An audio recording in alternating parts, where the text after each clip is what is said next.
Hello and welcome to another Paint With Me video! Today's theme is dance and I'm going to be basing my painting on Will-o'-the-Wisp. So I did a quick little sketch and grabbed my trusty kneadable eraser, you know the drill. Just warm it up, rub it between my hands so it's a bit more flexible, and then get rid of all of that excess graphite. So here I am just using some tape to mark off the edges so that when I peel it off at the end of the painting I have really clean lines. And today's painting is going to be using gouache, and I used this Winsor & Newton gouache. So many colours.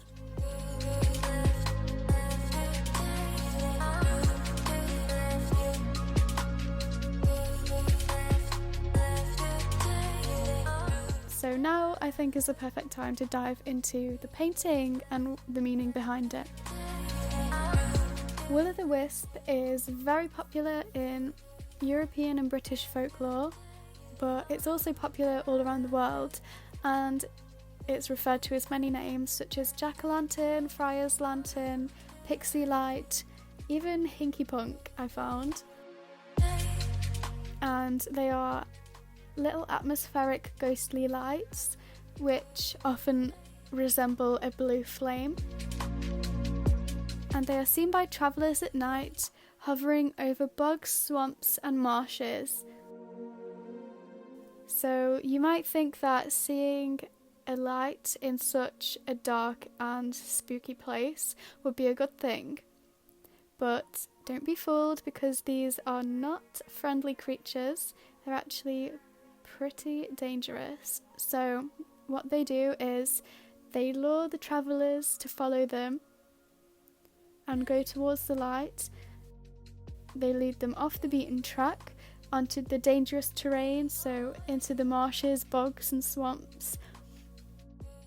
Then suddenly the light disappears, leaving the travellers lost in the dark miles away from the track. Sometimes they fall down into big swampy ponds, holes. So basically, if you ever see one, don't be fooled.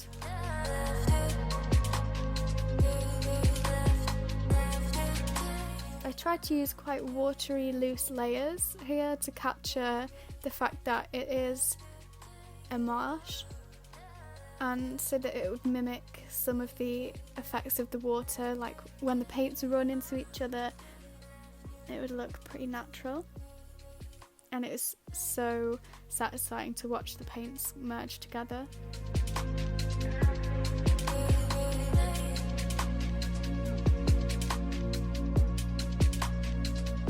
Although this is a folk tale, it is based in reality, and these will-o'-the-wisps and floating lights have really been seen in real life.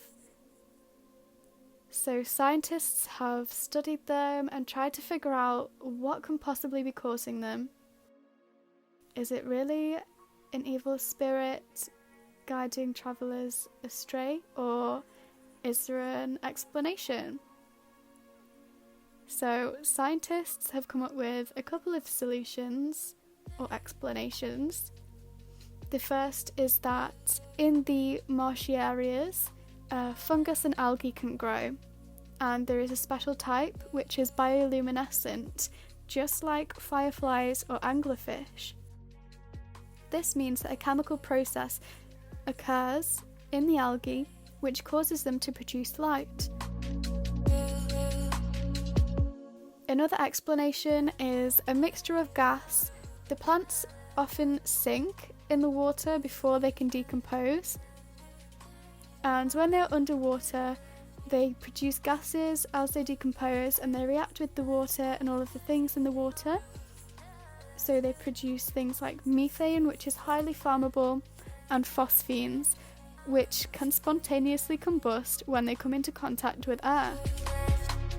So as you can imagine, when a highly flammable gas comes into contact with a gas that spontaneously combusts, you can see how they could easily produce a burning, glowing ball of flame or light that floats above a marsh. However, I'll leave it up to you whether you believe the scientists or if you think that it's truly caused by a magical evil spirit. Let me know in the comments which you think it is. Personally, I like to think that it could be a spirit because you've got to have a bit of magic in the world. It'd be pretty boring if you didn't believe in that.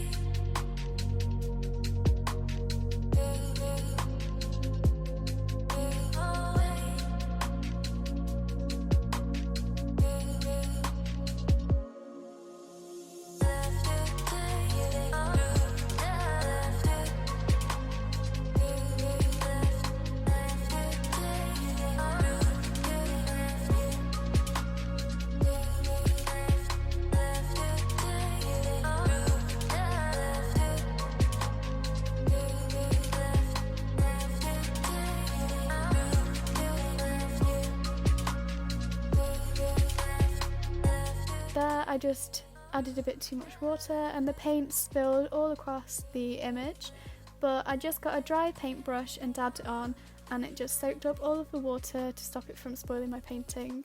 So there's a trick for you. And now I've grabbed a really tiny brush and I'm just painting on some green areas to show the plants in the marsh. And then I went in with different shades of blue to add the reflections and little ripples in the water. I focused these especially around the edges, so next to the path and next to the little floating islands.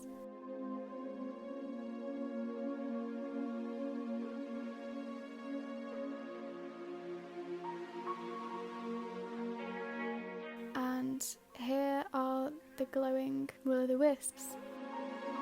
Looking back, I'm not sure why I painted them yellow because they are supposed to be blue, but I thought it made them look more like they were glowing and they stood out a lot more from the blue and purple background when they're yellow compared to if I'd painted them blue. And then just to add more to the spooky atmosphere, I painted some reeds and rushes growing around the painting to frame the path, as if the traveller has to fight his way through the reeds to uncover the path, and then sees all of these glowing lights in front of him.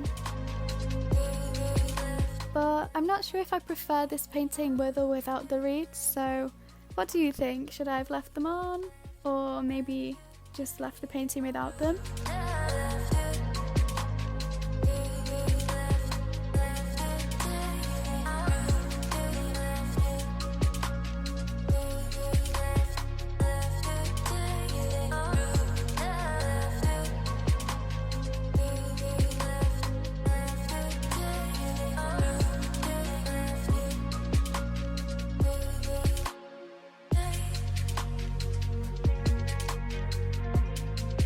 Then I'm just adding some more little light blue areas to show that the path is really swampy and boggy.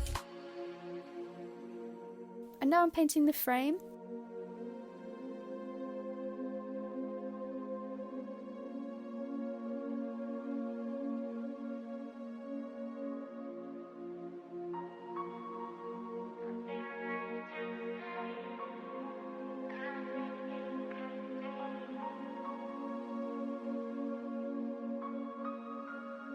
And going in with my metallic paint, metallic acrylic gold paint, because they are magical after all.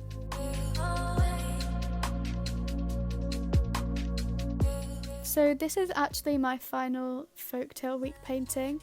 I think that I have definitely progressed a lot as the 7 paintings went on.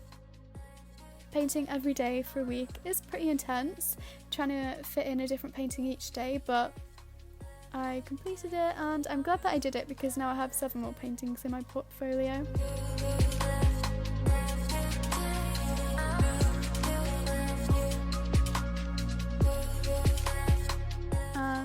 hope to see you again soon.